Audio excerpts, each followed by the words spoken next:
Oh, we're There we live. go. Oh, we are live. We're live. We almost got the juicy pre-show banter in there. So what's going on, everybody? It's another episode of the Gaming Perspective I cannot speak English tonight. Yeah, that's true. Podcast. Thank you. The most original word in the gaming community. Oh my god, I can't. I quit. Welcome to Yeah, Gaming Perspective, episode 20. We have a great lineup of topics tonight, but first, I'll have to introduce our panel, Mr. Rage Virus X, aka Jared. What's up, guys? Thanks for tuning in. Let's get the show going. Nice, and also, as always, we have the illustrious Mr. Eric Jackson. Okay, I'm composing myself. How's everyone doing tonight? Composing ourselves. That's how we're doing right now. We've all got a lot in common. And of course, the owner of this wonderful podcast, Mr. Nick. Or was the owner. What's going on, everybody? I can't speak English. It's fine. He's working on speaking English. That's okay. We've all been there before. I think for our first in podcast history, we had the person who started the podcast walk off and quit. And you all know me as well. I'm Samuel Talbert, editor at The Inner Circle and podcast, at least somewhat extraordinaire. We have a great lineup of topics for you tonight, including toxicity in gaming. We're going to talk about games of the week and the anticipation of the fall rush and how it intends to bury us alive and steal our wallets. Streamer diversity. There's a lot going on here. There's a lot. This is a very interesting hand-picked list now that I'm actually looking at it. So, Nick, you good? All right. I'm good now. All right. Take it away. All right. So yeah, we've got a good lineup of topics. I was actually kind of impressed with this week's topic list. I kind of pulled it out at the last second, and it's a decent lineup. A good diversity of topics. So we're gonna talk game of the week this week, and I've got game of the week this week. I was going to do Overcooked 2, but I'm doing a review on that, so I will hold my thoughts on that. But my game of the week is going to be Yakuza 0 because I've been slowly making my way through that game. And I got a lot of love for this franchise now, and I'm playing the prequel. I'm not going to pretend like I played these games back on the PS2 or PS3, or even pretend I knew what these games were prior to Yakuza 0 hitting the PS4. But it's a really unique game, and I kind of feel like if I played these before Sleeping Dogs, I would not have enjoyed it as much. But Yakuza, between the different styles of combat, it's got an interesting art style too. It's not like hyper realistic, but there's a lot of detail to the game. The culture in it is absolutely amazing because obviously it's a Japanese developed game, so they obviously have an extensive knowledge of their culture. But there's something that's so immersive about the world they built. And just the amount of side activities and stuff that you can get lost in. Like, you can play classic Sega games through the arcade and in the game. So you can play, because it's a Sega title, because it's published and developed by Sega. But it's such a weird game, between the characters and it's got that quirky Japanese style humor. You guys know what I mean? It's really weird at some points. Mm-hmm. Yeah. It'll go from super serious and it's this super tense moment, and then the most ridiculous thing in history will happen, and you're sitting there going, "Wait, pardon, what?" Right. And you're kind of sitting there going, "What just happened?" And there's so much side variety, and the game is dense itself. I think from what I was reading, the main story is 20-30 hours, and then if you try to go for the platinum trophy in this game, it requires 2 playthroughs. It takes 140 hours to platinum. Jeez. So there's a lot of stuff to do, and it's just a really great game. And now a lot of people that told me they have the remakes, the Kiwami. They've got Yakuza Kiwami and Yakuza Kiwami 2, which is coming out in 10 days. start with Zero. Zero's was a prequel that was made, and it's new. It's not a port. It's new. But start with Zero, and then if you like Zero, move to Yakuza Kiwami, and then Yakuza Kiwami 2, and then the ports for 3 and 4 are coming. Mm-hmm. But it's just a really fantastic series that I know there's a certain demographic of gamers that I was one of them where like Japanese games always seem like really weird. You get that one bad experience because that one friend shows you really weird anime right off the bat. And you automatically assume everything that comes out of Japan's like super weird. Yeah. Oh, but, but Yakuza is the perfect mix of that weird Japanese style of humor and just really, really great storytelling. So I can't say more than enough about that game that if you have a PlayStation 4 or even if you want to get it on PC, it's an absolutely fantastic game. That's a must play if you're into, especially if you're into old martial arts movies like 80s martial arts movies. There's so many good references in that game. Just, I can't shut up about that game. Any thoughts on Game of the Week? Yeah, I'll jump right in there. I did start Yakuza 0 last year, and obviously, just like how things can happen, you end up putting it off to the side and, jumping on some other stuff. But everything you're saying about it is absolutely true. And what I love seeing right now is because like I didn't play those games back in the day, but I love the fact that they've become like a phenomenon. Like you can't even log into Twitter almost daily and just not see someone mentioning like Yakuza or like being hyped about the next Yakuza or something like that. And that's true. So that's awesome that it's found like this new audience, like who's appreciating it. And I'm the same way. Like I have Kiwami 2 here, but I'm gonna go back to 0. And hopefully by the time I'm like kind of rolling through those, like you said, 3 or 4 will be out, so I can kind of just do them all in succession.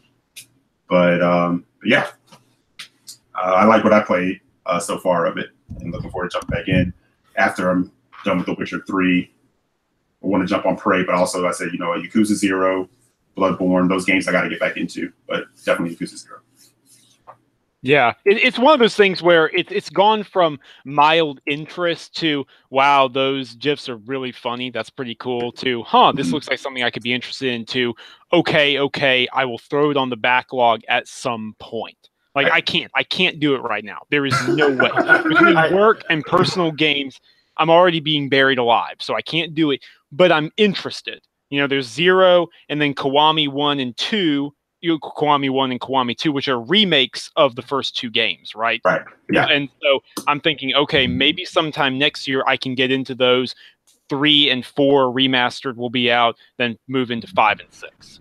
Maybe. Yeah. Hopefully. Ideally. We'll see how that goes. But I definitely do want to play it at some point because I have yet, I'll say this, we all have our opinions on games, right? But in our little Twitter circle, I have yet to see someone play those games and not at least enjoy them. Yeah, and a lot of times people mention the story. Right. And then from the story, they go into, I can't believe I just did that in a video game. And, and whatever that could be. It's like different scenarios you always hear people talking about, Yeah, for sure.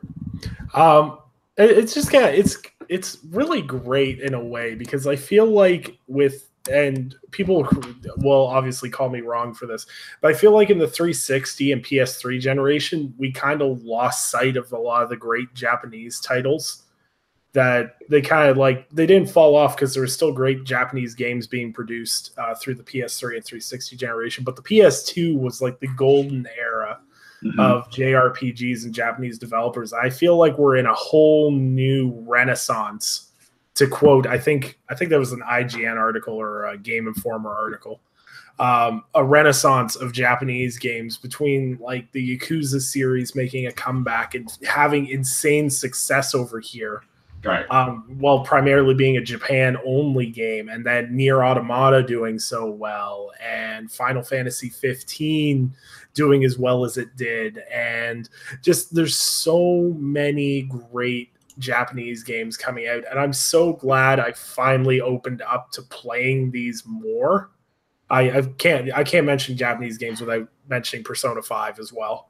But it's so great to see Western game development flourishing and Japanese game development flourishing all at the same time. It's just absolutely fantastic.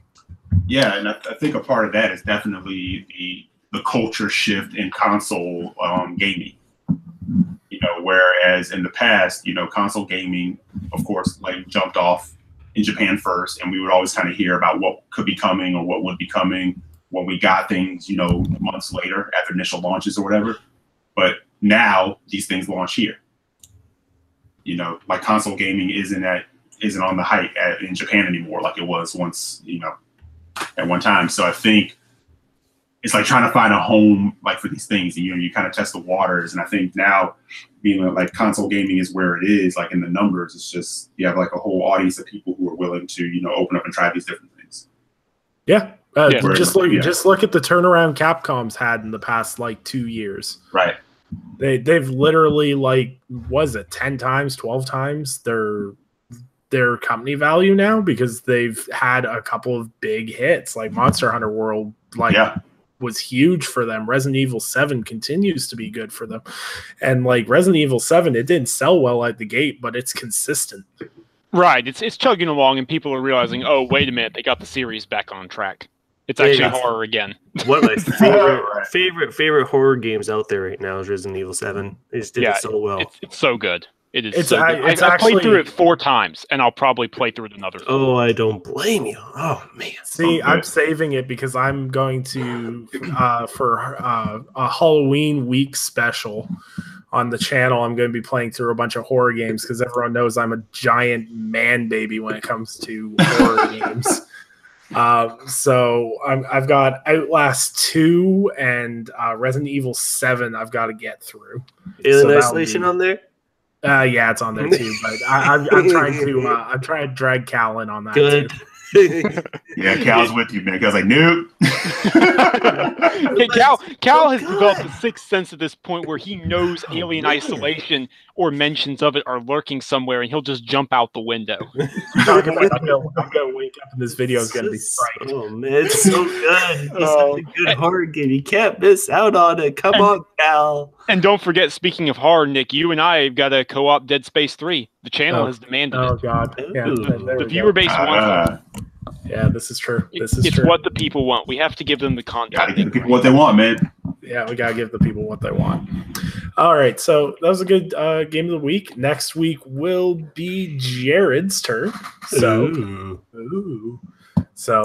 that'll be awesome. All right, so we're gonna tackle a big topic, and it's an expansive topic, and I'm just going to put a couple of precursor things here. I'm not going to ever name any names in this because toxic people do not deserve the airtime. Specifically naming toxic individuals, I think just gives them more. Sam, what's our favorite word? Clout? Is that it? Yeah, I don't want to give them any. Don't have, right? Yeah, we don't have that. We don't want to give these guys any more clout than they've already got. So there won't be any names, but we're going to talk about toxicity on gaming, social media, and platforms as a whole. And the first thing that I want to get right out of the way is there's no one fan base that is worse than another. Because the biggest thing I see on social media all the time is I'll either see PlayStation guys I follow going, oh, Xbox guys are the worst. And then I see those same PlayStation guys do stuff equally as awful. And the same for the Xbox guys. They're like, oh, the PlayStation guys are awful. And then they'll say something off the wall. Toxic fanboys are bad. It doesn't matter what platform they represent. It's all bad. And I think the key thing, and is a difference in fanboys. I remember back 10 years ago, fanboy wasn't a derogatory term. Nope. Like I remember always being called a Star Wars fanboy back in the day when Star Wars was good before I was born. But now we associate fanboys with bad and toxic environments, but I don't think necessarily if you're a fanboy, it doesn't necessarily mean you're toxic. I think there's people in the community that are huge fans of the platforms they prefer, but they don't engage in toxic behavior. So what do you guys think? We're going to talk definition-wise. Like, where do you draw the line between someone being a fanboy and someone being a toxic fanboy? Like, where do you draw that line? I'll start with Sam to start. Why are you starting with me? Do you feel attacked? Oh, Lord. See, the problem is I can give my personal definitions on, how I used to feel about being a fanboy, but the problem is it's just been so perverted and pervaded that even when I see the word fanboy, I automatically assume the worst half the time anymore. Mm-hmm. And so it's really difficult to say exactly. I would say if you're enthusiastic about something, if you're happy to see it grow, to succeed, then that makes you a good fanboy. If the only satisfaction or your main source of satisfaction comes from downplaying others, attacking others, and a need to feel superior in some way, shape, or form, even though you don't actually own or have any investment in the product, right, that's where the toxicity starts to come in. And then obviously from there, we can then go into levels of harassment that have just infested social media nowadays. But that goes without saying. Right. Obviously. Very, very well said. Jared. Well, there's almost like I wouldn't say a thin line, but almost a fairly obvious line, at least to me, there is, being between a fanboy and a toxic fanboy. So like, with being a fanboy about something, yeah, you're enthusiastic, you're excited, you are happy about what you like or whatever fan you are of, like a sports team, music, gaming, considering this is, gaming, but like, when you go out of your way to start attacking someone or someone else's preference because that's what you don't like, and when you're just constantly being negative and harassing others because you don't like what they like and you want to make sure that they know it, sort of thing, you go, man, that's not right. That's being a toxic fanboy right there. And there's way too much of it. There's just like, come on, grow up, people. It's a little ridiculous sometimes. Mm-hmm. A lot of the times. Yeah, I can co-sign that. Eric, what's your take? I'm going to piggyback on what you said a moment ago, where fanboy was not always a derogatory term. It's almost taken on like a, for lack of a better thought on it, like a racial slur in a way. Now, like you hear it and you just kind of cringe, right? Fanboy has kind of been replaced by what, a fan truly is. Like a fan of somebody who was a fanboy at one point years ago, who was just a fan now. It's just that, like, they are into this particular thing, it warms their heart. It gives them like joy. It gives them, something to look forward to. Yeah. But there's nothing. You shouldn't be afraid or be ashamed about that either. No, right? No, there's no shame in it. Like, people outside of understanding it may see that. And that's kind of what the fanboy used to stand for. It was the people outside who were on the fringe who did not understand why you were so passionate about something. It had nothing to do with you attacking anybody else. You just enjoyed something so much that people who were not into it didn't understand it, right?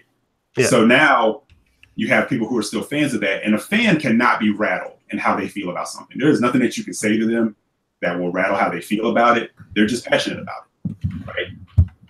A fanboy is fragile. A fanboy needs validation. A fanboy needs his shoulders rubbed. A fanboy needs to feel that he made the right choice in whatever it is that he's choosing to be a part of. And fanboy has kind of come with this whole inclusive, like culture, like this whole tribal culture. And therefore, like, if I'm a fanboy of something, I have to go at you because you're wrong.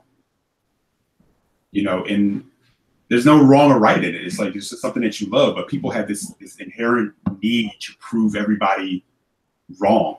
Like, you chose wrong, I chose right, and I need to defend that. Even if it means calling you all kinds of names or photoshopping you or, coming at you constantly to the point where it could be harassment. Yeah. It's like this need to correct what someone thinks is wrong. And what I like is not wrong. And you see it all the time. Like, you can put out the most innocent tweet just trying to get a dialogue going with gamers, and someone inevitably has to jump in to correct you. Wrong. Yeah, you're wrong. Your opinion's wrong. Why? Because I think it is, and I say it is. Well, that's not how it works. Well, how it works in my head. Right. That's what it is. In my head, you're wrong. And I'm going to tell you all the reasons you're wrong. I said, no. And here's the thing, like, and I've said it before, like, as far as me being a fan of something, there's nothing that anybody can say that's going to trigger me or rattle me on how I feel about something, unless you make it personal. You make it personal, then then now we're in trigger territory. See, now I feel bad because I feel like my Marvel trolling in the DMs isn't good enough now because I'm not rattling you guys. I'm trying to step up my game. You gotta step up your game. Well, Nick, you're clearly wrong. So troll away. Listen, just because you guys can't accept that Batman versus Superman is a technical masterpiece. God, that felt wrong even saying it. I was like, you can't even sell it because there's nothing to stand on there. Okay, but no. But there's the difference right there. That topic, that situation could become ugly. And one of my friends who's like, really into the comic world, like he'll hit me up sometimes and say, "Oh my God, you should hear what people are saying about Batman versus Superman and this and this and that." And people are just terrible to each other. And I'm like, you have that is baby stuff compared to what goes on in video game culture. Like they're not even on the same level. No, yeah.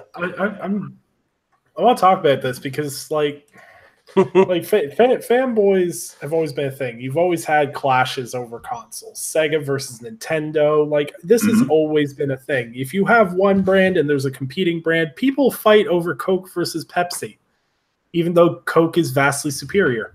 Yeah, because Pepsi tastes like bug spray. There you go. There we go. See. I'm taking Sam's silence that he's a Pepsi guy. No, actually, I'm a Coke guy. I'm just listening. My man. But that's the thing is this has always been there.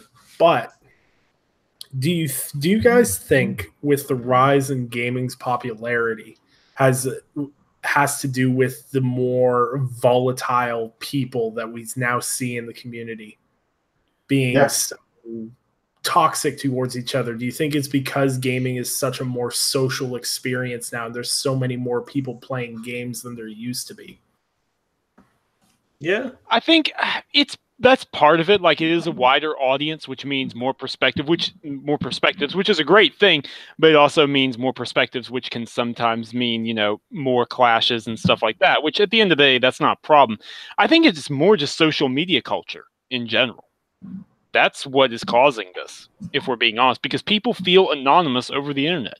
People feel like, you don't actually know me. I don't actually know you, so I can just say this and it doesn't mean anything. Right. You know what that is, Sam? That's like in school, say it to my face. Someone says something behind your back, say it to my face, but that's a different type of thing. Yeah. Now you have all these keyboard warriors. Yep. And they feel like they have like anonymity and this and that. It's like, and I look at it like this: if you wouldn't say that to somebody, face to face, just don't say it. Exactly. Well, that's my general rule of thumb. But the problem is for me is I say a lot of things to people's faces. I'm a very confrontational person.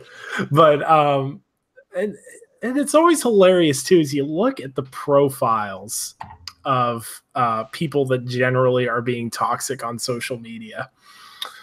And you start looking at the profiles, and you usually see a couple of key factors.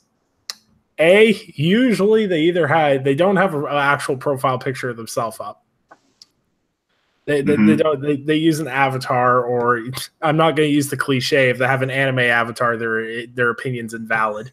But a good majority of the toxic comments I get are usually from anime avatars. So do with that information what you will.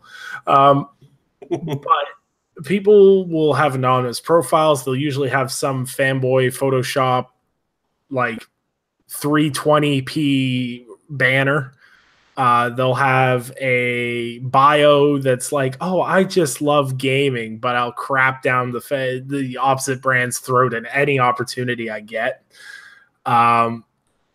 And the best bio I ever saw was I will not name the gentleman that had it as his bio, but he was like passionate. What was it? It was passionate gamer, but Microsoft and Sony because they're just money guzzling garbage cans. I'm like, okay, so clearly you're a Nintendo guy. But I think with the rise in popularity of video games, like back when I first started working, I'm 25 now. And back when I first started working when I was 14, if you started talking about playing video games, guys kind of just looked at you like, that's kiddie stuff. That's what you do? Yeah, exactly. But now like, I go into work and like everybody at my work plays Fortnite or Call of Duty or Battlefield. Right. Like I'm not saying they're the most hardcore audience, but you start looking at these people that are toxic on the internet. 9 times out of 10, they don't really play a lot of games. It's always kind of interesting when you start, you'll have people in your mentions going, you're not a real gamer. You don't actually play games. You go, all right, what's your gamer tag or PSN? Why don't we hook up and we play some games? And then all of a sudden they don't want to reply to you anymore.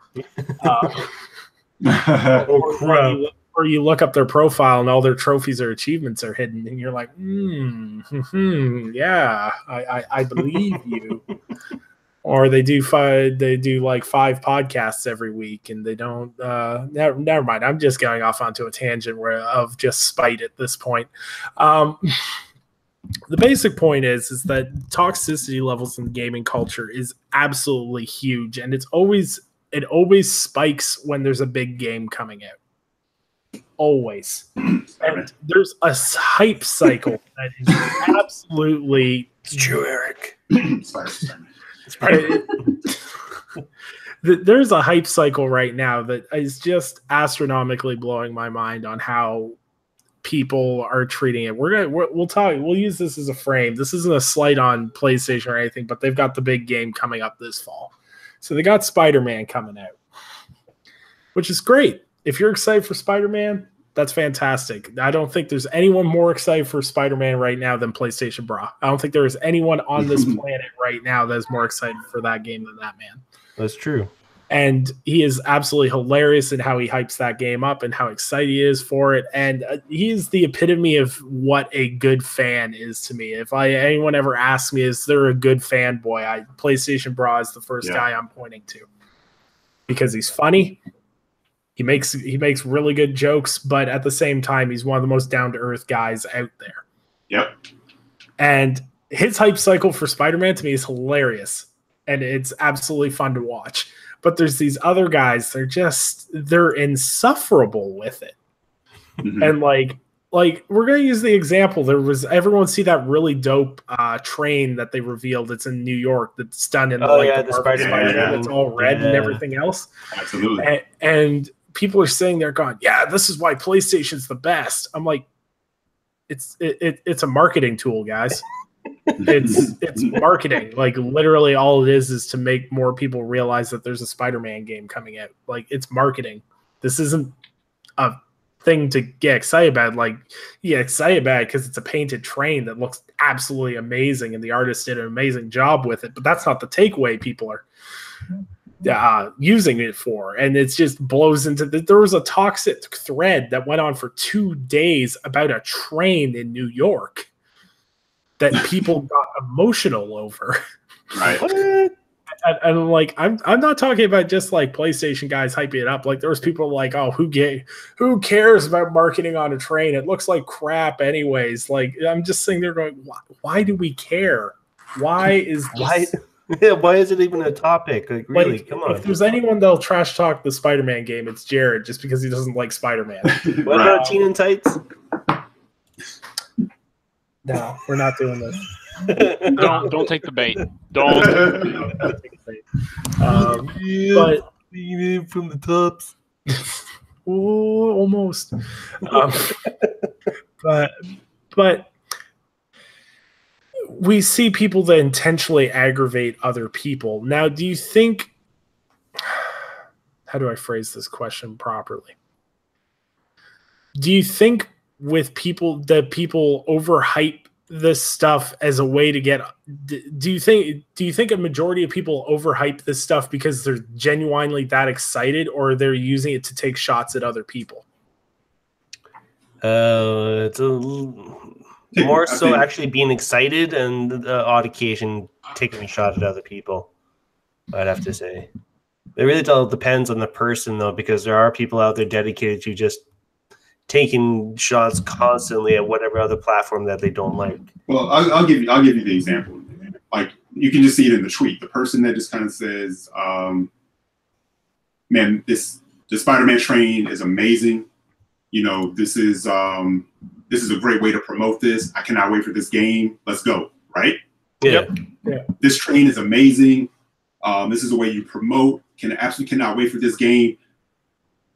What the fuck is Microsoft doing? They have no games. It's like, sorry, I didn't mean to curse. I know, but you know what I'm saying. But that's the example. That's the example that you get, and then you get that like vice versa. And it's like, on the Xbox side, it's like you guys that say, yeah, that train looks cool and Spider-Man looks great, but it will look greater on the X because that's the best platform. And blah, blah, blah, blah. It's like, no, we don't care about Spider-Man because we have 4K horse testicles in Red Dead Redemption 2. That's all that matters, okay?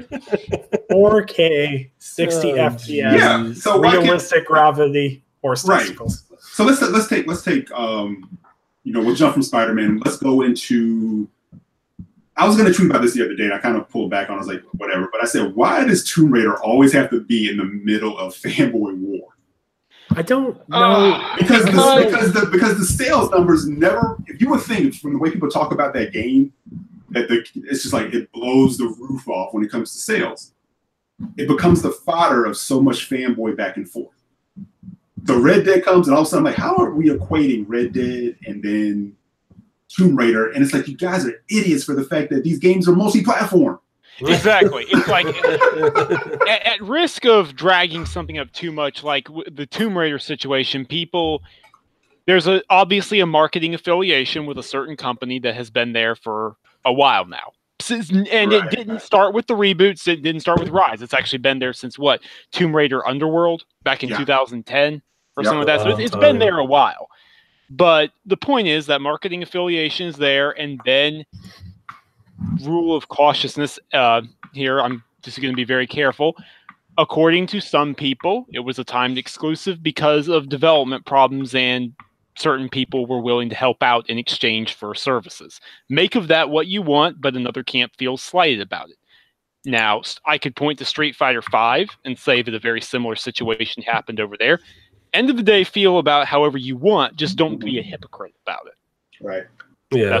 I just love it because if you see, like, people see, like, for example, when Assassin's Creed Odyssey was shown, people are like, everyone as a consensus, this game looks amazing, it looks astounding, it's awesome, cool.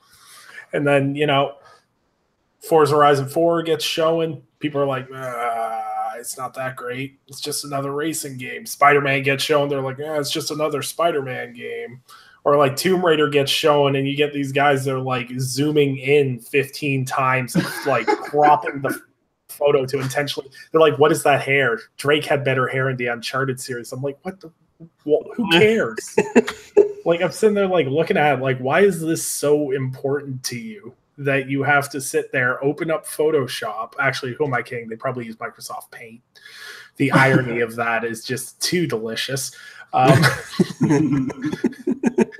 And they it blows my mind. It's the same thing as the guys I always see out there. Like, I have an Xbox One X. I like my Xbox One X. I have a PlayStation Slim because we're so close to being into next gen. I can't justify upgrading now that I can afford it. I'd much rather sink the money into buying a Switch and then have all three. Yeah, that's just where I'm at with that. Right. And there are some games that look really good with the X enhancement / Pro enhancement. Doom is a perfect example of Xbox One X and Pro enhancements done absolutely amazingly. The game looks astounding in both versions. But then you get these guys that are always like, it's like a marketing tweet. Like, I feel like if I copy and paste it and let Aaron Greenberg like post it, it would still come across as too markety for even him. It's like, oh, this game plays better on the X because it's 4K, high texture resolution, blah, blah, blah, blah, blah, blah, blah. And I'm sitting there going, who cares? If it looks good, it looks good. When I share a screenshot from a game, I'm like, this is amazing. I'm not like, it's 4K with high definition textures. And I just don't care. I just don't care. I'm not a marketing PR guy. I don't care about that stuff. If a game looks good, it looks good to me. Like, exactly. Like a perfect example is Prey. absolutely astounding in how that game looks to me. But no one ever brings that up as like the defining graphical moment of this generation. But it's an astounding game to look at with the attention to detail and everything else. But no, everyone like the X enhancements came out. They're like, oh, it's Xbox One X enhanced. It's 4K. It's so good. I'm like, it was good before the patch. This game I mean, there are certain games where I can understand people celebrating it, looking like Dishonored 2, for example. Okay, like if you look at Dishonored 2 on a base Xbox One versus the X, it's not night and day. It's like 3 galaxies difference. It went from being an almost unfinished mess to a pristine masterpiece in terms of the quality. So there are some examples where I understand it, but absolutely, some people, the way they tweet, you'd think that they were marketing. Yeah, and then you say, "You playing it?" That's not really my type of game. It's like, shut up. Just shut up. Go away. My favorite one is all the guys that are on the God of War hype train. Like, we're like the big proprietors of being toxic. Well, before God of War released. And I'm looking at these guys, and some of these guys are on my friends list. I'm like, you still ain't beat the game. It's August. What? Oh man! Like, also, there's a guy that, once again, not naming any names. He uploads photos all the time from the photo mode, and is like, "This is the best looking game this generation." Blah, blah, blah, blah, blah. Still hasn't beat the game. That bugs the crap out of me, because even me being a huge Xbox guy, I go, "How can you play that game and not finish it? Come on!" That bugs the crap out of me. Like, I need to finish that damn game. Like, I just need to. Like, it would be like, it's bucket list worthy. The one that gets me are people who put on like beer goggles. You know, their fanboyism will not allow them to like give props, because like I look at it like this: if you're a gamer and a fan, you can look at any game and go, "That game looks great." You know, even if it's not a game that I'm into. You know, like it looks good, but people are like,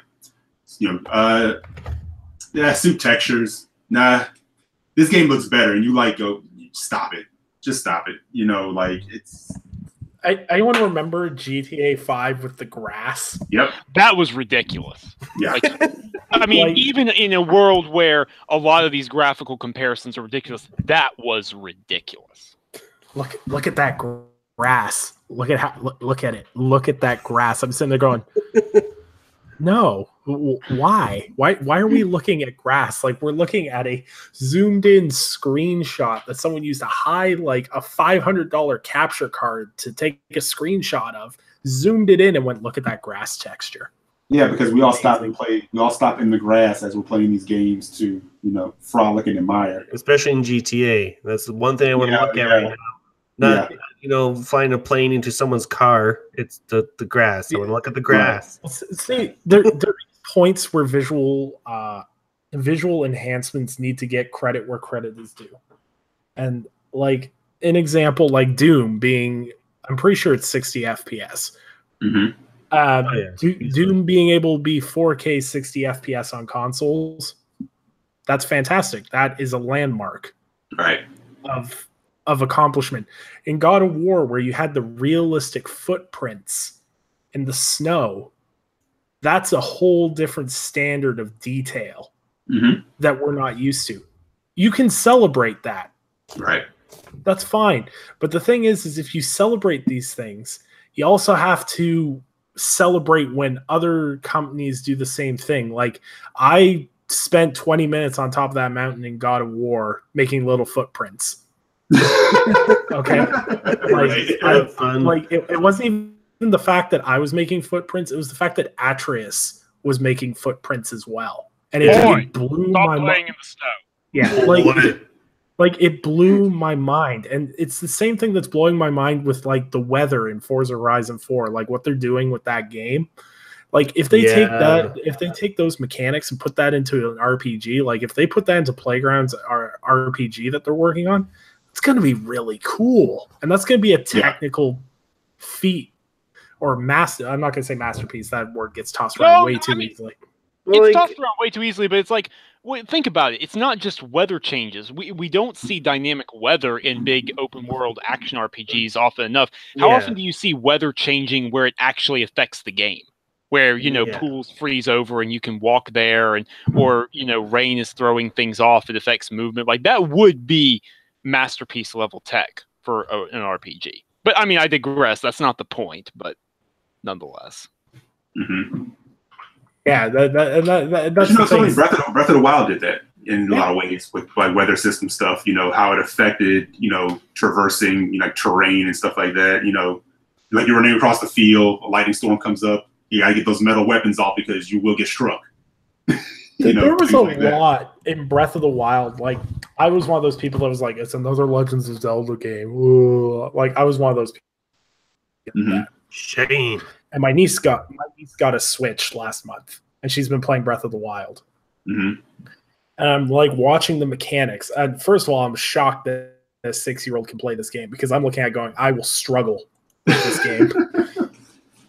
But she's playing it, and she's like, oh, well, there's this mechanic. You got to eat. You got like all these different mechanics. I'm like, this is like one of the best design, not just Zelda games, but as far as like, this is an open world masterpiece with the amount of detail and technology that went into this game.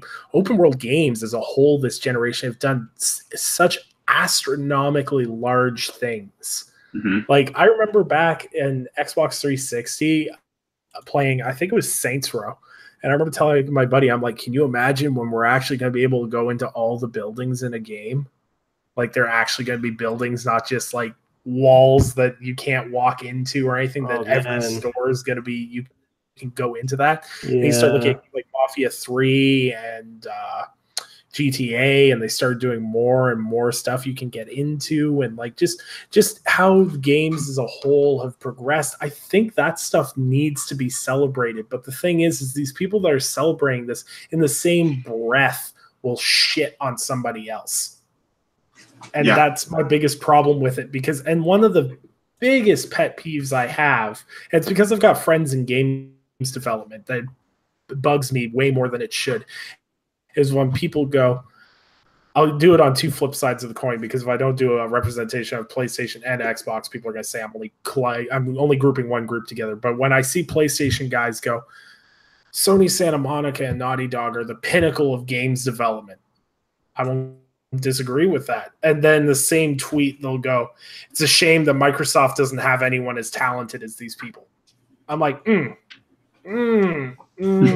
see, that's not accurate, because if you look at some of the talent that's in Playground Games and everything else, there's really talented people, even if you don't like Sea of Thieves. And like, I'm like one of the last people on earth that will like Sea of Thieves. I think the game's boring as all hell. But there is a really talented group of developers behind that game. And I don't think it comes down to basics, is shitting on someone else doesn't make yourself look any better. Right. If you like you elevating yourself through positive feedback and everything else is one thing, but shitting on someone else doesn't make your shit not stink, basically.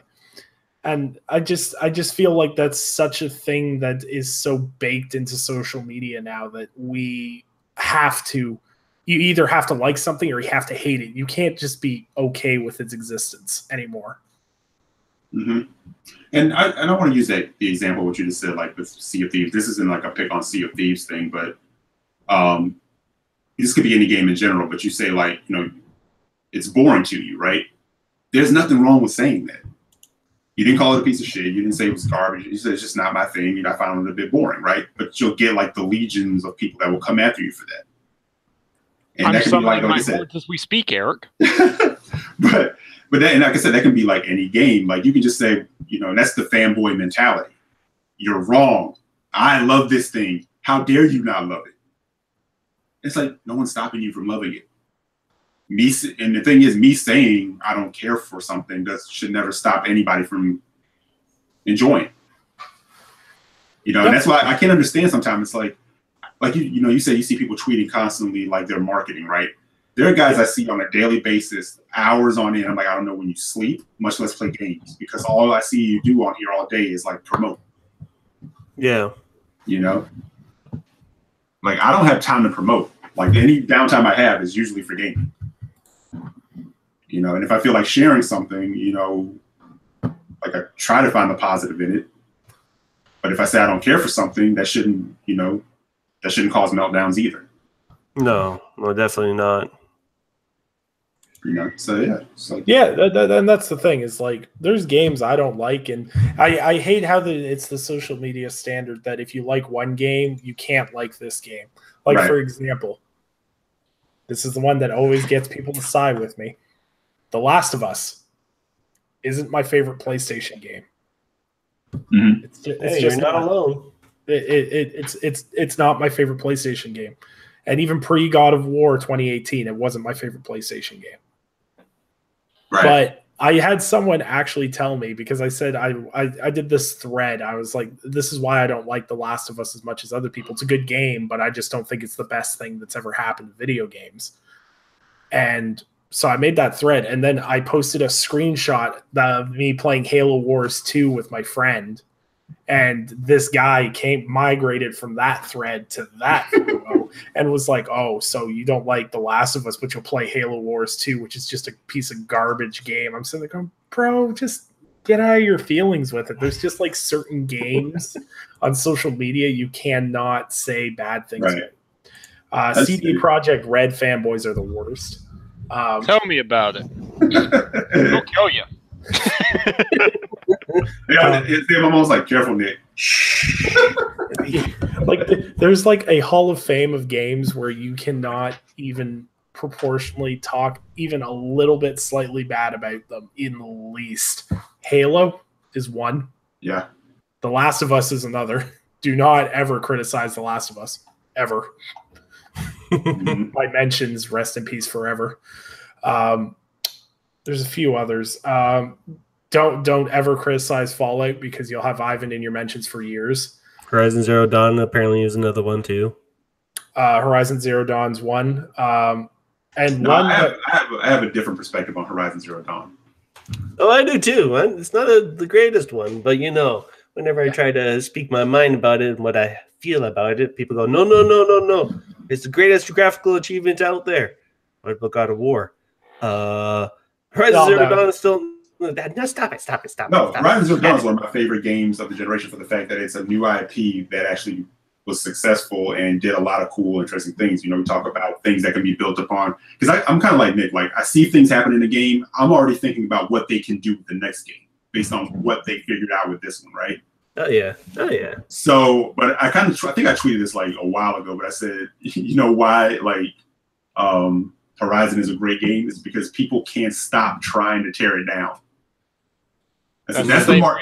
Sea of Thieves is a great game. Yeah, it's the mark. It's the mark of games that. I'm just messing with you now. You know No, I'm saying, but that's usually in this culture that we live in. You can tell when something is the mark of something that's pretty good, or is onto something because people can't wait to start tearing it down.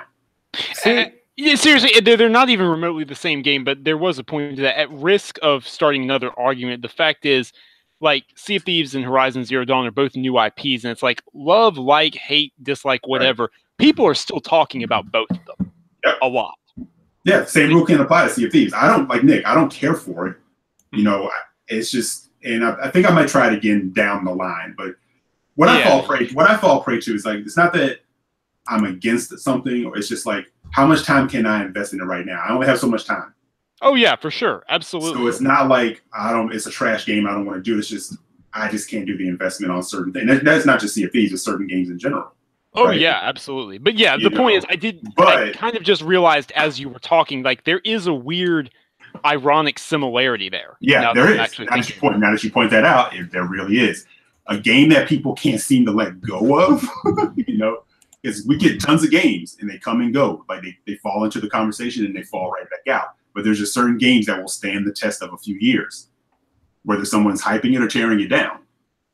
You know, that's like the mark. That's the mark of somebody being masterpiece. Oh my God! Don't. We're not going there. We are not going there. It'd be fun. But I think we can all agree at the end of the day, there's nothing wrong with liking something, preferring something, whatever. The issue at the end of the day is what is your enjoyment coming from? Is it coming from actually enjoying something, or is it coming from tearing others and something else down? That seems to be where the joy comes from now. Mm-hmm. Yeah. And if that's where the joy comes from, then there's a bit of a problem there. There's a huge problem. Definitely. You know what it is too? It's almost like, Sam, like your juice box is bigger than mine, right? It's like you can't have something that I don't have. And here's the funny thing. It's like people always say, well, you can't really hold that over my head because ultimately we're not talking about Ferraris. We're talking about game consoles, right? Right. But it's sort of that thing of where it's like, my fanboyism will not allow me to go on the other side, which is so stupid. Like if you have the means and you have the ability, or if you want to work hard enough to do so, get everything if you can. So that way you don't miss anything, right? But if you can really truly only rock with one, then rock with the one that speaks to you. You didn't make a bad decision based on what you chose to buy. But if you did it based off of, cult mentality or, pack mentality, I understand exactly why you always feel like you have to defend, because you didn't choose based on what speaks to you. You chose on what the group was doing or what, this inherent need to battle and fight. That's your biggest charge, is to battle and fight people online. Mm-hmm. So therefore, when something good comes to a different platform, I have to do everything in my power to let those people know how much I can't stand it. Right. Because I refuse to go get it. So I'm just going to do everything I can to make you feel miserable about it. It's funny because like I get a lot of flack online because I'm not the biggest fan of a good majority of Sony's exclusive games, but it actually doesn't boil down to the games itself. I'm not a huge third-person action game guy. Mm-hmm. It's not my kind of thing, and I don't like super light RPGs. Like I either want no RPG mechanics or I want a lot of RPG. And like my big beef with Horizon Zero Dawn was I found Aloy was incredibly bland as a character, and I know everyone that's going to sit there and go, oh, you just didn't want to play as a girl. I actually don't mind playing as a girl. It gives you a different perspective on different situations. It's a great storytelling tool. But I found Aloy was bland. The story didn't grab me. And the main thing that kept me from wanting to do that game is the combat got insanely repetitive very quickly for me because the melee combat was useless. Yeah. Like I couldn't get into the melee combat. If they go back, like it sounds so stupid, but the epitome of melee combat to me will always be the Arkham series, which is why I always laugh when people are like, oh, Spider-Man's just a ripoff of Insomniac using Sunset Overdrive's traversal mechanics and the Arkham series hand-to-hand combat mechanics. I'm like, you're saying this like it's a bad thing. No, I was just going to say those are two really good things combined into one. Like, how can you not have something bad coming out of that? You can't. It's going to be good. And here's the thing, like when it comes to like something like Horizon Zero Dawn, because like I said, that's one of my favorite games of this generation. But yeah, there's no arguing. Like the melee combat when it came to fighting humans it needs work. Now, I'm pretty sure that's one of the things that they're going to address, right? But I think if you think about that game, it wasn't really about fighting the humans. The combat was definitely the focus of the machines, right? Yeah. And the genius came from, because that's all people say. There should be a lock on. I'm like, if you want a lock on fighting the machines, you completely do not get what they were trying to go for in fighting these. Like, it never became repetitive to me, and it's one of the things that I really enjoy because it was about. I started getting into this thing where I was trying to be completely precise because your fight can go on for the longest, or it can be over really quick, depending on how you decide to go about taking down a machine. That's true. And there's a lot. And again, I kind of look at it from that new IP thing. This isn't about let's defend the Horizon Zero Dawn thing. I'm just saying fanboys will never admit to what you just said, Nick. It will be like, I didn't hear what you said. All I'm hearing is that you didn't like it, and it's on. That's exactly what would happen. Yeah, not taking in, that melee could be a lot better, and saying, this is what I think they should improve on in the next game and what I hope to see because I really enjoyed this. And now we can have a dialogue as two fans who are coming from two different places, which could lead into a different conversation of a game that you do like that I may not have had any awareness of. But guess what? Now I'm going to go try it. And guess what? Nick and I just became friends because he introduced me to something completely different. Because I was willing to talk to him about what he didn't like about a game that I like. And he gave an example of a game that he likes that they should use this idea going forward. Now we have a dialogue. Yeah. Instead of just immediately shutting down and saying, "You're wrong, you bastard, for saying this." You ruined my night. Good day, sir. And to wrap up this topic, like I'll be there when Horizon Zero Dawn 2 gets announced. It's happening. Everybody knows it is. When that gets announced and they show that off, I'll be first in line to pick that game up again because I wanted to love that game. I loved the machine design. I loved a bunch of different things about that game. Mm-hmm. But I just hope they tweak the melee combat, add a little bit more RPG elements, like just a little bit more.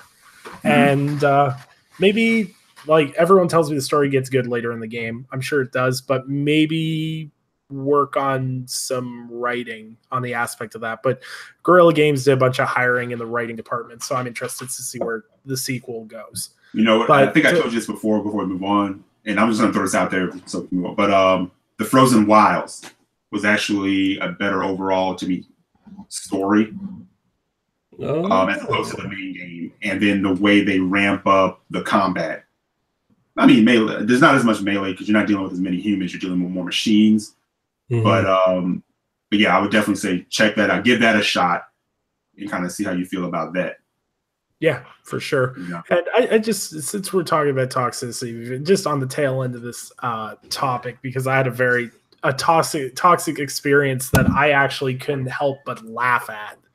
If people follow me on Twitter, you saw the other day, it was my birthday, and I had a gentleman or woman, I don't think it was a woman, seemed like a social reject basement dweller type.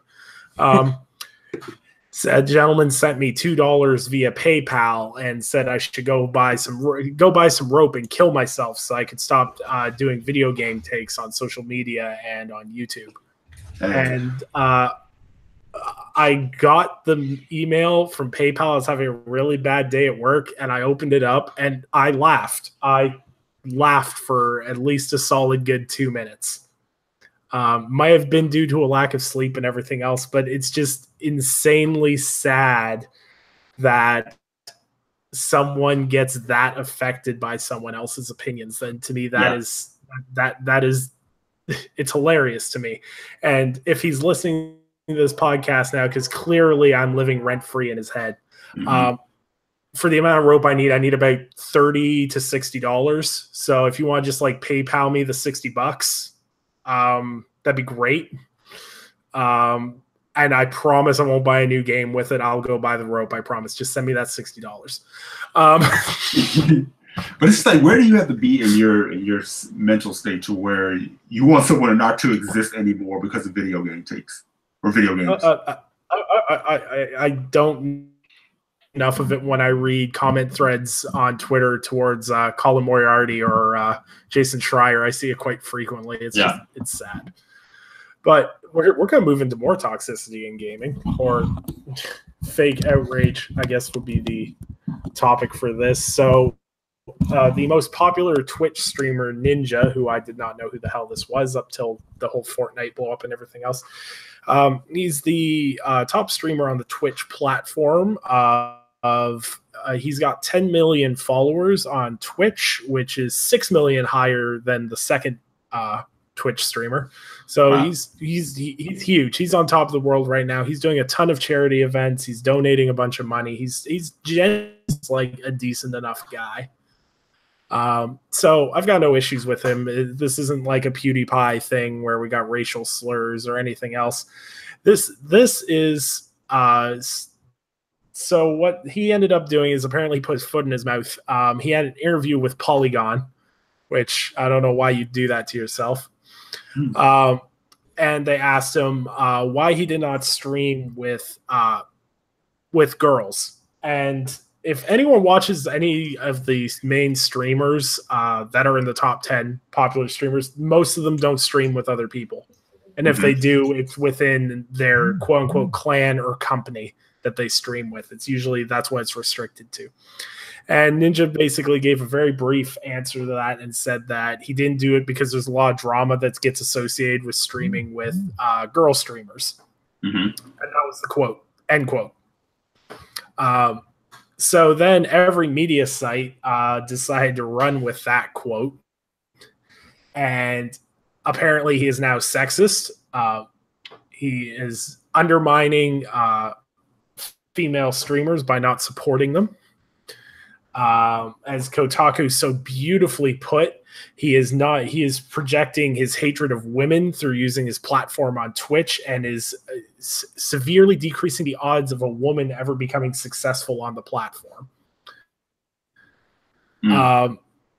So I kind of want your guys' takes on this, because I have a very strong opinion on these kind of blow ups. Like, I know as a general consensus, most of us don't care about popularity contests, Twitch streamers, or genre, but this topic's got a lot of layers to it. So I kind of want to get your guys' thoughts on this. Like, if you're the top leader of a platform, is it your responsibility to push diversity? Is that your responsibility? I'll start with Eric. No, it's not. It is not your responsibility, and it almost seems like Ninja. And I don't know a whole lot about Ninja, but it almost seems like he couldn't win no matter what. He could have gotten up there and said, "Bitches don't play games," you know, and gotten the same result for saying the reason why he doesn't do it, out of respect for his wife. His wife said she's not down with it, right? And that should be the end of it. And it's just it's crazy. Like, we're going after people now for all intents and purposes, kind of just doing their own thing and kind of trying to do something the right way. Like, exactly. living by the happy wife, happy life. Let me throw this one in, and then I'll move it on to you guys. And this isn't a gamer. Well, he does actually game very much, from what I understand. But Henry Cavill, what he had to say. You know, how people took what he was saying was actually something pretty golden. Like, on his status, I have to be extremely careful, because we live in this culture now where it's like, you don't want to be accused of anything. Exactly. You don't want to be accused of being inappropriate when you weren't being inappropriate. Exactly. And he was admitting that someone in a station, like his station, his level of power, right? You know, things could be taken the wrong way if he tried to. I think maybe his word choice could have used a little help, but at the end of the day, he was saying something very admirable. Yeah, it's because he used the word rape in there. Of course. That's where people saw red. And it's almost like, and that's a little different than what Ninja didn't say any of that. He said, no, I just, I don't, because I have a request of his wife, out of respect for his wife.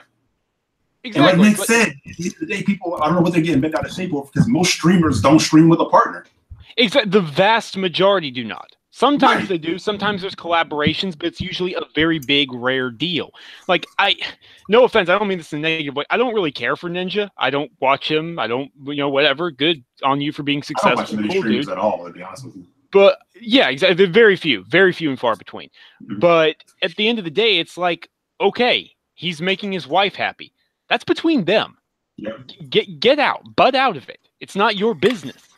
It is not. It is not involving anyone else, and he is not supposed to prop a female streamer up any more than he is to prop up a male streamer. No one else is owed anything from him. He does what he does, as far as I'm aware, out of him and the brand he built and the people he brings or whatever. But you're not owed any of that. That's ridiculous. I agree. I mean, like you said earlier, Eric, kind of happy wife, happy life sort of thing, right? But you have to. I don't think a lot of people keep in mind that they have a personal life, that they have a partner, they usually have a husband or a wife, sort of thing. Especially when they're big mainstream streamers. They have a family. They have all this other social aspect that people don't realize or think about, or mostly they don't even respect that aspect. They just want to see their content of what they want to see out of their streamers. But you really got to just let them have their own time, respect what they choose and their decisions, especially in the case with Ninja, where his wife says, I don't want you streaming with other female streamers. Okay, that's fine. No questions asked. She asked me to quit. If I was in Ninja's position and my wife asked me to quit and focus on the family 100% of the time, sure, fine. No problem. I'll do whatever I need to do, as long as I don't disrupt the family and disrupt my life for other people's entertainment. And that's all that really matters. You can't sacrifice what you've built up throughout your whole life, sort of thing, just because other people want you to, sort of thing, right? Right. And on the point with what Tommy just said in the chat, he said he's keeping his wife from drama. His wife doesn't care if he streams with girls. It's just like, you know, like it's like the Henry Cavill thing. Like things can happen just when you have two like opposite sex kind of like working with each other and doing things. There's always people looking to build controversies. Yeah. Exactly. And now you're almost better off just doing your own thing. The irony is not lost on me here. I'm sure it's not lost on this poor guy either. People are creating a controversy out of him taking steps to avoid drama and controversy. Right. You can't win. In today's society, no, there isn't. At a certain point, you just can't win. That's it. We're at a point where this kid is literally, he's 2 years older than me. He's 27 years old. And he's basically saying, I'm doing what's best for my wife. Mm-hmm. And people are literally getting offended about that. And what absolutely blows my mind, and this isn't to hit Kotaku, but the person who wrote this article wrote a couple other scathing articles in regards to this topic. You have these people that'll sit there, and I'm gonna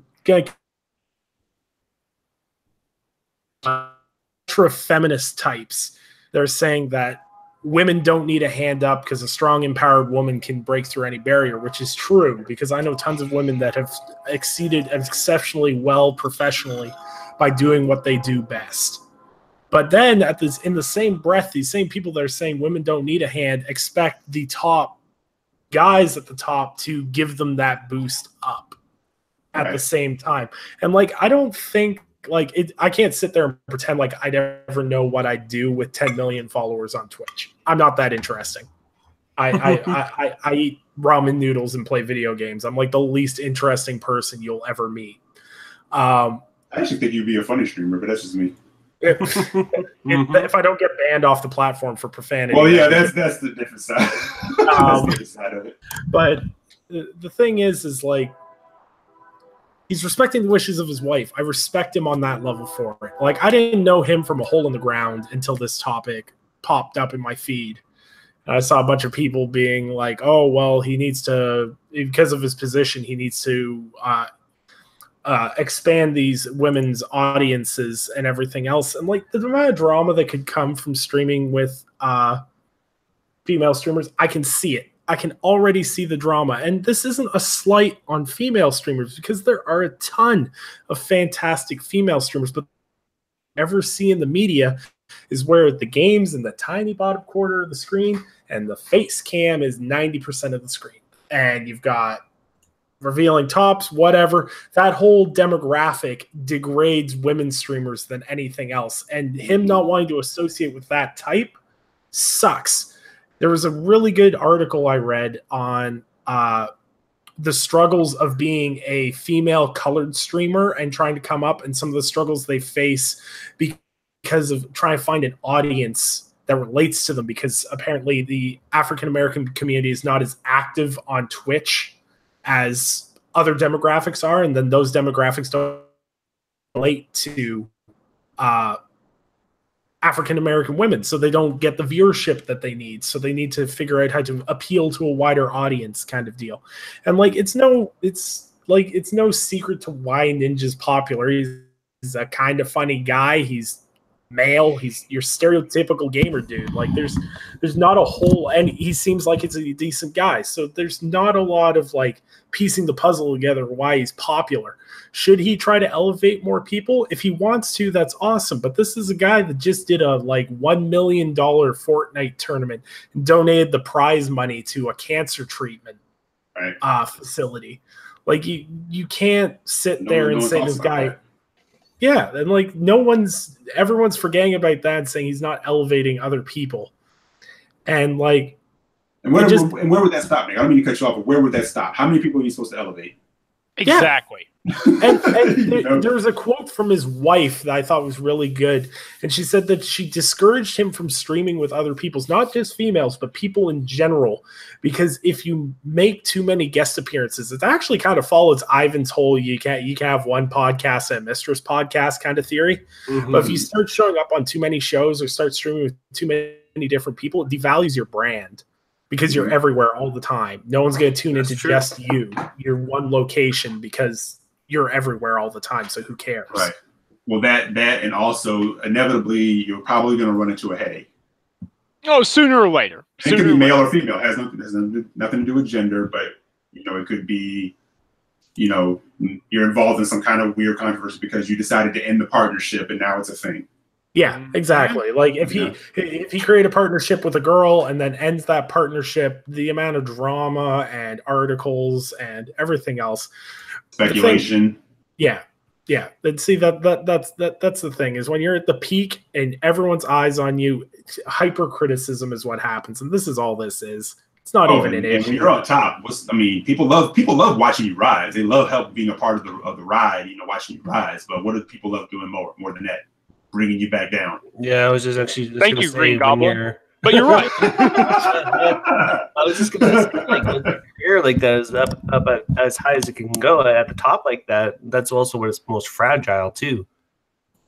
Yeah, I mean, we see it with companies. I mean, people love being a part of things, and then they love to kick the company when they're down or perceive to be down. I mean, these companies make tons of dough, but people. Absolutely. Oh, sorry, Sam. No, I just said absolutely. Yeah. And like to wrap it up, basically, is like the thing is like once you hit a certain mass appeal, you can kind of get away with a lot of stuff. Like we've seen it. You just have to look at the whole PewDiePie fiasco to kind of understand that your actions have consequences, but not necessarily affect you in the long run. Right. Because like no one's forgotten that. Everyone remembers PewDiePie for the whole dropping the N-bomb. But he gained 3 million subscribers out of that. He got ad revenue off of that. Yeah, same thing with the whole Logan Paul and the Suicide Forest thing too. Yeah. All those guys, they got more popularity off doing their success in being a douchebag. Yeah. There's success in being a douchebag. But the thing is why I think this case deserves to be separated from those cases is he actually didn't do anything wrong. Yeah, he just stated his what he wanted to do, and people were like, "No, not having it. We want it this way." Yep. Yeah, like I don't play video games with girls. It's not because I don't want to play video games with girls or I can't play video games with girls. I just literally don't have any girls that play like the same games I do on Xbox Live. It is what it is. It is what it is. It's not that I've walled my friends list off. It's just I don't get a lot of friend requests from girls. Surprisingly enough, no idea. I think I'm absolutely charming, but yeah. So we'll move on. So before we wrap up for the night, we're into the gold mine of games.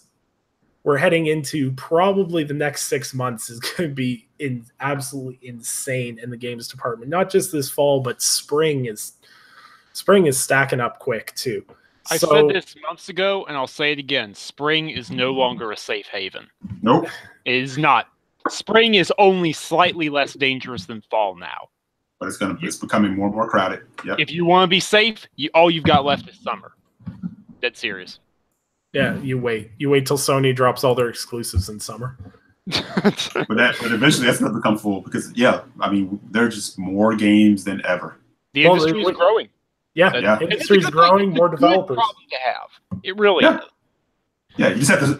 If you start to get under control of managing that time and saying, okay, I'm not picking up everything. I can only focus on so much. Then you might be all right. But yeah, that's a lie we tell all ourselves. Yeah, but us backlog bastards, we don't know any better. No. It's on sale. It's on sale. I got to get it now. Just can't buy. It will never be on sale like this again. And then you buy it, and then months later it's cheaper. The holiday sale comes along, and you go, "Damn it! Why did I wait 2 weeks?" Right. But now you hit the depressing point I have, and it's like they had that big Xbox sale a couple of weeks ago, and they had like 800 games on sale. I'm like, I own most of these, and I still haven't beat most of them. Right. Yeah. You know what's funny though? What's sort of like kept me a little bit more in check is deals with gold, Game Pass, and then like PSN Plus. Like I was like, I have so many games. I'm so deep that at this point I may as well wait because it will be on sale again, or something will hit Game Pass, or it'll be like available on Games with Gold or PS Plus, and that's kind of actually changed some of my buying habit. Yeah, absolutely. You know, unless it's a physical game like, you know, the Shadow of War and the Assassin's Creed, you know, because I wanted the steel books on those. Unless it's a physical game, different. That's different. Yeah, but in the digital realm, yeah, my buying habits have changed dramatically since some of these programs have dropped. Yeah, absolutely. And I can't say mine has changed dramatically because I'm in a bit of an awkward spot, obviously, being, you know, Nick and Jared are now coming to this as well, where you being part of the industry, you get review codes. So it's like, okay, if I take this on, I have to play it. We're kind of in a different position, but nonetheless, Game Pass has still changed things. Like Warhammer Vermintide 2, I might not have bought it, but because it landed in Game Pass, I put in 20 hours, and I'm probably going to put in another 40. Like, I gotta get on that too, man. Oh man, you're missing. Dude, it's so good. Dude, it's so good. Sam knows where I'm at. I can't pull myself away. No. And look, if you're probably hitting where I think you are, like, you have no reason to. By all means, please continue. Yeah. But we're 220 hours in, and we're still going. Damn. Oh, dude. Damn. Dude. But yeah, it's loving every minute and have not slowed down. Like I would have quit already. I'm like, no, man, no. It's so much. Yeah, I told Sam I'm pissed that I like waited this long to. Like, I don't know how I kept letting this game get put to the side for other games. I'm like, because I look back at some of the other games, I'm like, that game did not deserve to be moved because of that other game. Witcher did not deserve you bumping it. It did not. But you're rectifying the situation now, and so you are forgiven. And I'm trying to utilize what's left of the summer to finally get through that, because, like you guys just said, it's about to be on. Fall is about to crush us. Yeah, it really is, and that's with several delays into spring. That it's. I believe, Nick, your original question is, what are we looking forward to in the fall? Your number one must-have. Anyone else want to go first, or we can only choose one? Yeah, and it can't be Bee Simulator. My absolute must-have is going to be Spider-Man. Yeah, not a bad choice. Not a bad choice at all. Mm-hmm. A safe choice, if I'm being honest, but that's not a bad thing. It's safe, but if you told me, like, you can't play anything else in the fall, it's a fair pick. It is absolutely a fair pick. It's very easy. Very easy. Insomniac knows what they're doing. I'd be lying. I do not want to turn this into another topic, like just focused on Spider-Man or derail us, but I'd be lying if I said I'm not a little disappointed, simply because I was hoping that there were going to be some sort of like GTA style protagonists going on. Eric, I know you and I talked about that a lot, like hoping that there was something afoot, that they were sort of hiding stuff. And now they've kind of showed the villains, and it's like, okay, come on. I mean, if you're a comic fan, you know what's going on here. It's pretty obvious. It's safe. But at the end of the day, like I said, it being a safe game is not a bad thing. It's still going to be excellent. Mm-hmm. So, Jared, what about you? Well, you guys know I've been talking a lot about Immortal Unchained recently, but I'm pretty excited about that one. But honestly, the one that tops all the games for this fall for me is actually Assassin's Creed Odyssey. Really? Man, I absolutely fell in love with what they changed with Origins and the way they made the game and how open world it was and how interactive. And it allowed me to fall back in love with the series again. And it really got my eyes opened up to the potential of what the series could be, especially now that the rumors are circulating that they're going to go to, Japan after this one. And they go, that's the perfect fit. That's what I've been asking for. And with the gameplay style that it is now, I am very, very excited for Assassin's Creed Odyssey. Yeah. Well, I gotta play Origins. So, man, what are you doing? That's interesting. And you're hurting me, man. Don't take credit. I just got the gold edition. It's just backlog stuff, man. Yeah. I haven't hit Origins either. I'm the same way when it comes to Assassins. I told you guys, like, almost every game that I have to get through are 100-hour games. Because they're the ones that stack up, man. Yeah, Persona 5 is there. I gotta finish Bloodborne. I got it's all. Yeah. Jared, I just want to say it's interesting to hear you say that, because I mean, it's fine choice by me. I love ancient Greece. I'm sure it's going to look gorgeous, but I haven't really heard that many other people mention Assassin's Creed Odyssey. That's why it's an interesting choice for me. Oh, I know. I hear you definitely say understand that. it too, especially with like Red Dead Redemption 2 coming out and all that fun stuff, and just the plethora of high quality games to be getting all the way up until even like February 22nd sort of thing, where it's reckoning day basically for gaming. It's the one game where I know I'm probably going to spend the most time and the most effort and have the most enjoyment this fall. It will be in that game. Nice. That's cool, man. And that's what it's about. That is what it's about. Oh, Shadow of War, same I got to get through too. Oh, good Lord. Yeah, Eric, seriously. Man, we gotta have a talk. We gotta this Witcher addiction here that you got, and just like hey, you leave him alone. It's a good addiction. Just let him go. I'm in blood and wine now, so we're reaching you got 150 hours of playtime. All right, we're reaching. Well, most of that was the original game. Dude, did I not tell you probably like Hearts of Stone was an expansion, but Blood and Wine could have been its own spin-off game. Yeah, really I'm looking at the quest log and I'm like, whoo, let's go. Mm-hmm. It is no joke. Ain't nobody got time for that. Make time, man. I'm telling you. You make the time. Yeah. Okay, so I guess that falls on me to give my most anticipated game. Well, my most anticipated game for the fall was Metro Exodus until it got delayed, in all honesty. So that's now my most anticipated game for next year. But with that in mind, honestly, there's 3 or 4 games I could pick, and a part of me would agree with it. Like I said before, Spider-Man is the safe pick. There is no question about that. A quality Spider-Man game, something that we haven't had in God knows how long. Yes, absolutely. I have a soft spot for Call of Cthulhu, which is coming from Focus Home Interactive. And if you're a fan of the Cthulhu mythos, what they are doing there with a hardcore RPG looks fantastic. That's true. At the end of the day, I'm going to have to say Red Dead Redemption 2. That's the one I'll have to go with. That would have been my other one if I didn't say Spider-Man. Like, it's just Rockstar is, when in their world building, they're on another level.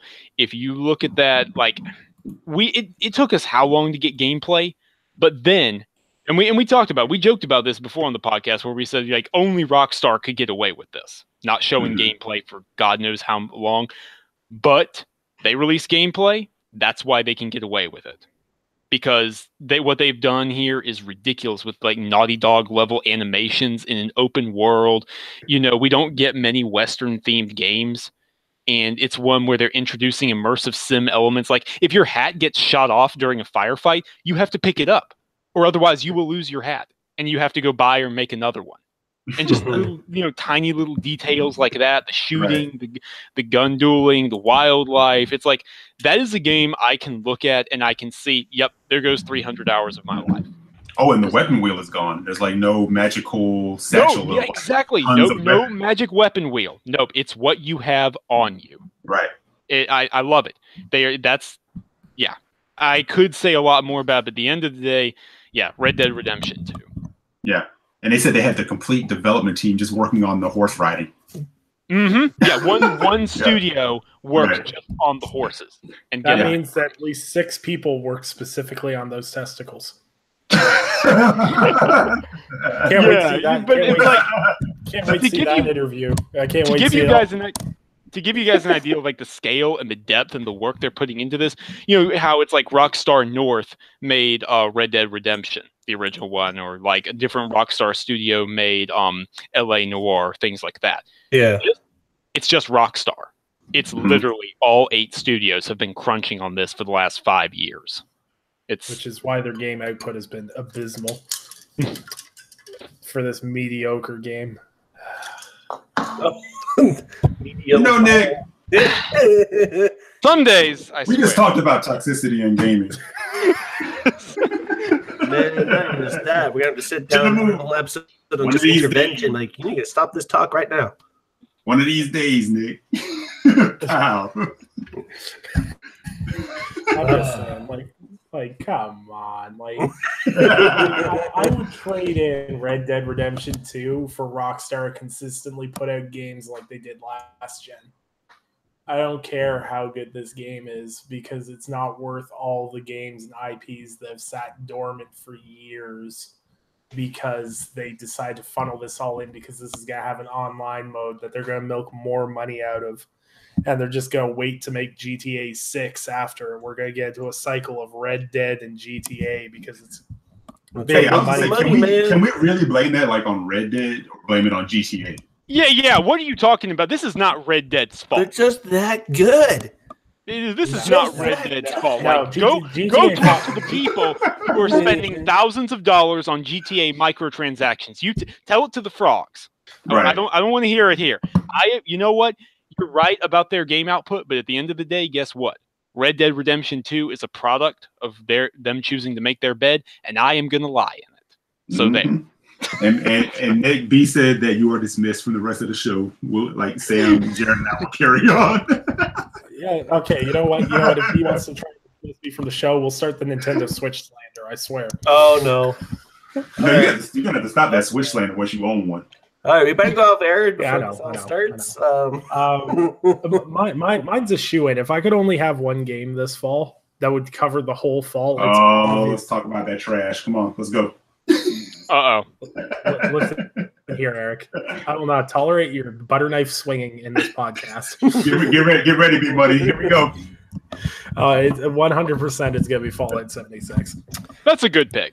That's a good pick. Because people don't seem to understand how much fun me and Anchor are going to have griefing people in that game.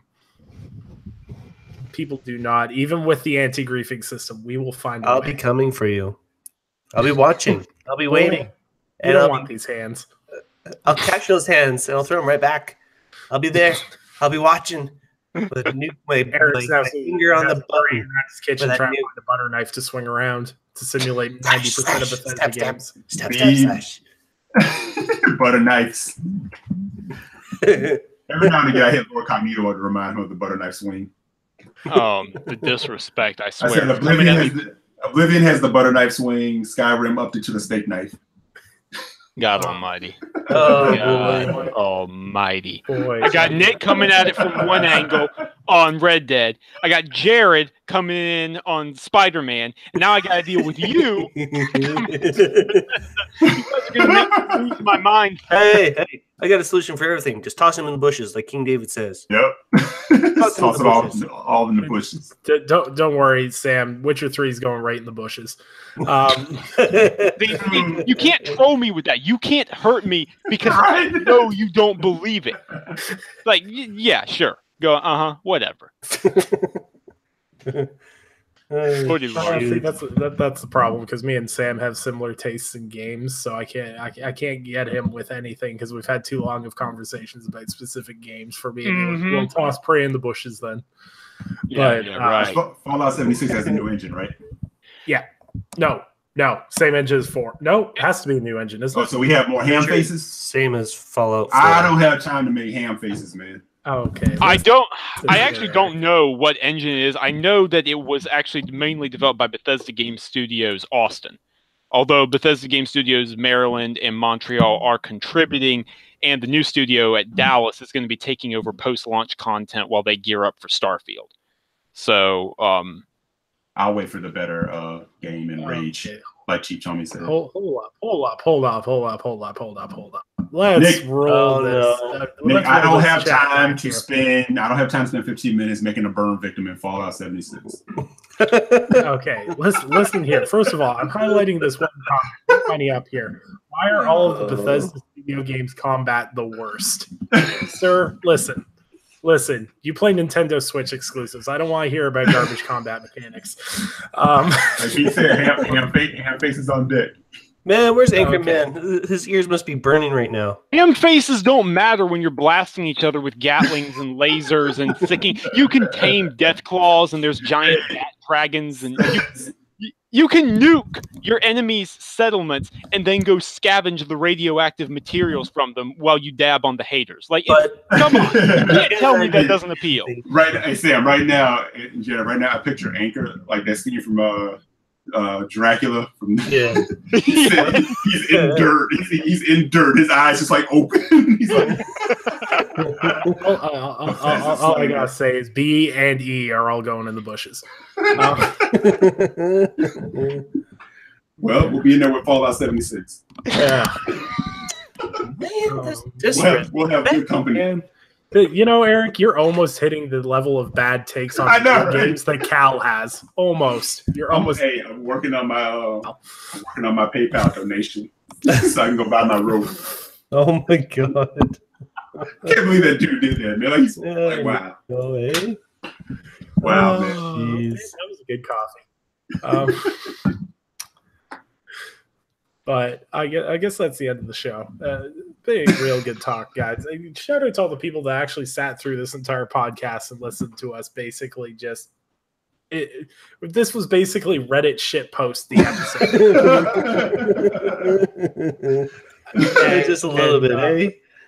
It was a good episode. It's always a blast getting together with everybody and talking games and whatnot. And Eric's starting his comfort level where he thinks he can troll me with getting his Patreon money taken away. See, like who says you can't disagree and just get along and have fun doing it? Well, fun with it, man. It's games. It's supposed to be fun. Not being so sensitive. Right. Listen to me. I have to put up with Multiverse, which is like the biggest collection of Marvel fangirls in the history of mankind. Man, we're gonna stop all that, man. I'm sorry. Suicide Squad's superior to Infinity War. Just I deal God in facts. Almighty. God that is some epic level of trolling right there, Maya. Hands down. Eric, we'll bring it up on another episode, and we'll bring you to justice. Yeah. Oh man, the worst Joker in the history of cinema. You ever just feel so numb, Eric, where you're just like, I don't have a response because I'm not really sure what to say about this. I'm not sure. If you guys ever really want to feel horrible, just ask me anything about films. I have some really spicy film takes. I'm telling you, one of these days we have to do like a special podcast where we just talk about all of it. Like we need a movie perspective spinoff. Yeah, from Star Wars to the comic movies to everything, man. Let's just get it all out there. We should do that because I will continue to maintain that Lord of the Rings is the greatest trilogy of all time. So trash. Okay. Okay, Jared. There's certain lines that you can't cross, and you're working on one right now. I can hear Eric's blood pressure rising right now, like instinct with my own. Hey, this is coming from someone that's also read the books. Okay, so really quickly, because we will descend into utter Reddit crap posting if we don't shut this down pretty quickly. Thank you all for rocking with us. I know some people came in the tail end there. The whole thing, you'll be able to check it out on YouTube. Believe it or not, there was some very serious talk about toxicity and what it means and why fanboy isn't the term it used to be and what that means. And we really appreciate all of your support because at the end of the day, this industry is about having fun. And there is way too much serious crap in the world as is. This is our escape. This is our way of getting away from it all. It's our common bond, no matter which games we happen to enjoy or what pieces of plastic we happen to prefer them on for whatever petty reasons. So be nice to each other. Yeah, please. Facts. Oh, Facts. Sorry, that's my little thing for the day. And have a great night, everyone. Please tune in to Take Podcast, which will be starting in theory in about 25 minutes. We all know it ain't starting until 11 o'clock. Stop. You're about as likely to start Take Podcasts on time as Naughty Dog is to launch a game on time, okay? The native understands, man. Jared Leto was the absolute garbage. Okay, listen. You know what? Listen. Just end the episode. Just I can't stand it when we've got people that think Robert Downey Jr. is a good actor. So, anyways, thanks for tuning into the Gaming Perspective. This has been another fantastic episode. Hey. Shush. Oh my God. We will catch you guys next week with another exciting topic, which will descend into madness again. So have yourselves a fantastic Saturday night.